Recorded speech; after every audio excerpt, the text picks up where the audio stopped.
Petrol की जो कीमत है उसने ट्रिपल सेंचुरी मुकम्मल कर ली है और अब पाकिस्तान में रहना खुदकुशी करने के मुतरादिफ है। पाकिस्तान में रहने के मतलब है कि आपने अब अपनी जानों के ऊपर जुल्म करना है, अपने बच्चों को मारना है और गुनाह करने हैं।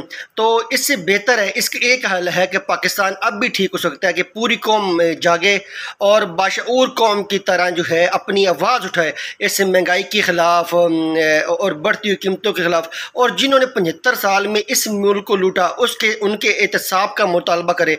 जब तक जी के उन लोगों का, चाहे सियासतदान हो, ताकतवर हल्की हो, जो भी हो, जिन्होंने इस मुल्क को लूटा, उनका एहतसाब नहीं होगा, हम लोग जो है खुदकुशी करते रहेंगे, अपने बच्चों को मारते रहेंगे भूख की वजह से और रिज़्क़ की तंगी की वजह से। तो बेहतर है अभी अगर आप पाकिस्तान से प्यार करते हैं तो इस महंगाई के ख़िलाफ़ आवाज़ उठाएं। जिन्होंने इस मुल्क को लूटा उनके एहतसाब के लिए आवाज़ उठाएं ताकि आइंदा कोई कोशिश न कर सके कि पाकिस्तान को इस हाल में पहुँचाए।